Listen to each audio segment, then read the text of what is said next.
Praise the Lord. ஆண்டவராக இயேசு கிறிஸ்துவின் இனிய நாமத்தினாலே இந்த நாளிலே கர்த்தருடைய வார்த்தை ஏசாயா எழுதின தீர்க்க தரிசன புஸ்தகம் 43ஆம் அதிகாரம் 21ஆம் வசனம். இந்த ஜனத்தை எனக்கென்று ஏற்படுத்தினேன், இவர்கள் என் துதி சொல்லி வருவார்கள் என்று பைபிள் பேசுகிறது.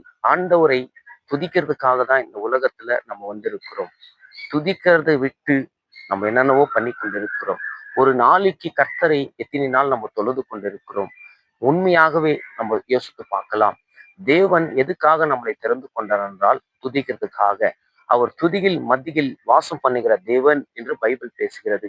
அவர் துதியை விரும்புகிற தேவன் என்று பைபிள் பேசுகிறது. இன்னைக்கு உங்க வாழ்க்கையில ஒரு விடுதலை, ஒரு தேவை, ஒரு சமாதானம் வேண்டும் என்றால் நீ துதிக்கிற பிள்ளையாக நீ மாற வேண்டும். நீ துதிக்கிறவன் கீழே விழமாட்டான். துதிக்கிறவன் கர்த்தர் அந்த குடும்பத்தை உயர்த்துவார். இன்னைக்கு குடும்பங்கள்ல துதியின் சத்தம் இல்லை.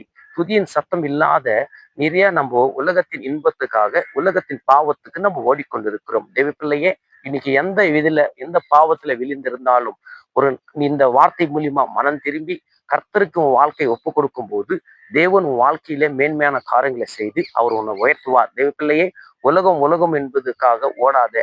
உலகத்தின் எத்தனை நாள் இந்த உலகத்துல நம்ம வாழ முடியும்? நீ எழும்பி பிரகாசி, கர்த்தருக்காக நீ வாழு. கர்த்தரை துதித்து பாருங்க.